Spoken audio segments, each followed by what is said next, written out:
So we're back at the bungalow and we're in the stairwell here. We switched gears from Lewistown and we're back taking this paneling off. Now for some reason they had a piece of the stuff that has a bunch of holes in it so you can hang tools up.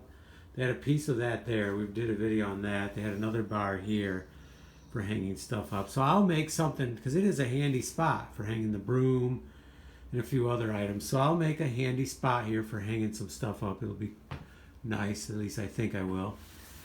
So right now, I don't know why they did this paneling. They did it from right here over to there. And we thought that maybe they were covering up some damage, but I'm not seeing any extraordinary damage here. Now there is something here painted different, so maybe we're going to expose something here, but I don't think so.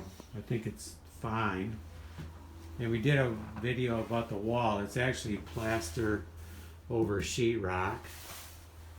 So it's got lots of little nails in it, so I'm pulling them out as I go.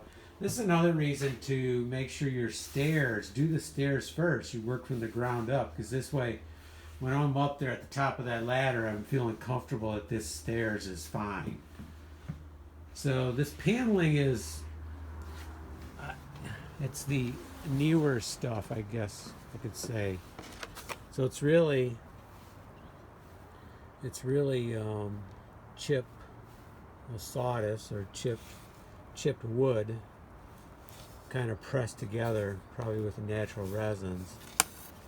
And at one time it must have been brown, because it says in the back of it, it said natural autumn, I think, on some of the pieces. And one spot I noticed,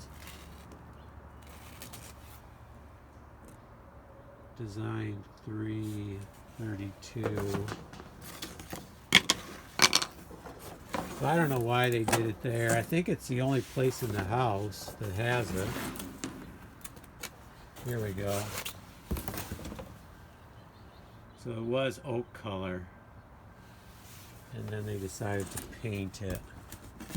So maybe they wanted the oak look at one point, and then after a while someone decided they just wanted it white like the rest of it. So either way, it's coming out. It's not needed. I can repair the wall. I'll get some stuff, and once I get this all removed, I'll repair it. I'm going to need to pull this back off and pull that piece out and then screw it back in. But that's not too bad. Okay, so let's keep working, because I'm really looking forward to getting this all painted, patched and painted, and then hang the lights.